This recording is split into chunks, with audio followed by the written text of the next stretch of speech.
Da chama interior ao mito da arena, a individuação como revelação do inconsciente coletivo. O enredo de Jogos Vorazes, em Chamas, configura-se como uma narrativa contemporânea de sacrifício ritualístico, em que a opressão, a resistência e a luta pela autenticidade são dramatizadas por meio de dinâmicas arquetípicas fundamentais. A arena, ao obrigar jovens a lutarem até a morte, expõe a sombra coletiva de uma sociedade que mascara sua decadência com o espetáculo. Katniss Everdeen emerge como figura sacrificial ao substituir a irmã, ativando o arquétipo do cuidador e assumindo, contra sua vontade, a trajetória da donzela guerreira. Essa passagem marca o início de um processo de individuação forçado, em que o self é compelido a confrontar os perigos externos e os conteúdos inconscientes reprimidos. Os espaços narrativos são carregados de simbolismo. O Distrito 12, sombrio e empobrecido, representa o inconsciente reprimido, marcado pela sobrevivência mínima e pelo apagamento da vida pulsante. Em contraste, a Capital, com sua opulência cromática e artificialidade sensorial, encarna uma persona coletiva inflada, sustentada pela negação da sombra. Já a Arena constitui a materialização do inconsciente coletivo, um ambiente artificial que simula a natureza, mas que opera como laboratório de projeções arquetípicas, revelando sobre coerção os instintos primitivos e os medos universais. Os arquétipos mobilizam a jornada de individuação da protagonista. A persona da Garota em Chamas simboliza a máscara imposta pela Capital, um mito fabricado que encobre a interioridade desconfiada e reticente. O conflito entre self e persona constitui o eixo dramático de sua travessia, pois ao mesmo tempo que precisa encarnar a heroína para sobreviver, Katniss busca preservar a autenticidade do eu. O gesto das bagas venenosas, recusa simbólica ao sacrifício imposto, marca a libertação parcial do self e o primeiro lampejo de integração entre vontade e consciência. E insurgência. A arquitetura comportamental do poder em Panem. Sob a ótica do comportamentalismo radical, o universo de Panem estrutura-se como um sistema de controle social sustentado por contingências de reforço e punição. A Capitol utiliza estímulos discriminativos para sinalizar regras e limites. Hinos, transmissões e cerimônias funcionam como sinais inequívocos de coerção. O comportamento submisso dos distritos é mantido por reforçamento negativo, evitar punições e violências, enquanto a elite recebe reforçamento positivo ao consumir o espetáculo, consolidando um ciclo de dominação e reforço mútuo. A história de reforço da protagonista é delineada pela privação e pela escassez. A fome e a miséria do Distrito 12 modelaram repertórios de caça, vigilância e prudência, todos reforçados pela obtenção de alimento e segurança. Na arena, esses comportamentos operantes tornam-se cruciais.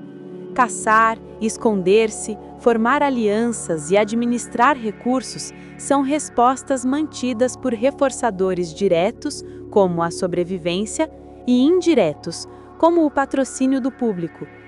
Até mesmo o afeto público entre Katniss e Peeta é mantido por contingências externas, sendo reforçado pela audiência e pela promessa de apoio material. As contingências impostas pela Capitol baseiam-se em controle aversivo e esquemas de punição variável.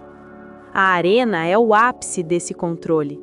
A morte como consequência do erro, sob imprevisibilidade constante. O esquema de reforço de razão variável mantém os tributos em alerta, impedindo o descanso e fomentando respostas de autopreservação. Essa incerteza inibe a cooperação e reforça a competição, ajustando o comportamento coletivo ao padrão desejado pelos controladores. Os estímulos culturais de Panem espelham práticas contemporâneas de controle.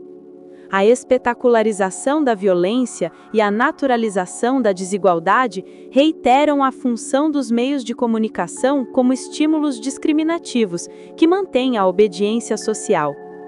O contraste entre a abundância da Capitol e a miséria dos distritos ilustra a manutenção de contingências assimétricas, onde o reforço de poucos depende da punição de muitos. A estética e os rituais da elite funcionam como estímulos delta, sinalizando distância e indiferença em relação à realidade das massas. As respostas de contra-controle emergem quando o organismo desafia as contingências estabelecidas. O gesto de Katniss ao velar Rue rompe o padrão esperado, pois não traz reforço direto, mas introduz um novo valor simbólico, a empatia. Essa ação adquire função discriminativa para o início da resistência coletiva. O clímax ocorre quando Katniss e Peeta ameaçam o duplo suicídio. O comportamento de retirar o reforçador principal, o espetáculo, inverte a contingência e expõe a fragilidade do controle. O contra-controle, portanto, revela a possibilidade de agência, mesmo sob coerção histórico, da submissão à reconstrução simbólica do coletivo. O universo de Panem representa a constituição social da mente em uma sociedade marcada pela desigualdade e pela espetacularização. A consciência dos personagens é produto das práticas culturais que os formam. Discursos, rituais e símbolos moldam suas funções psicológicas. A Capitol produz sujeitos adaptados à obediência, enquanto os distritos geram consciências forjadas pela escassez e pela sobrevivência, revelando como o meio social organiza as formas de pensar e agir. A cultura de controle e consumo reconfigura o funcionamento cognitivo coletivo. A exposição constante ao espetáculo cria um modo de percepção condicionado, em que o sofrimento é estetizado e a empatia é reprimida. Essa internalização do olhar dominante produz uma alienação mútua. Os oprimidos aprendem a temer a liberdade e os dominantes a temer a perda do privilégio. A consciência, nesse contexto, é fragmentada entre a passividade do espectador e a impotência do agente.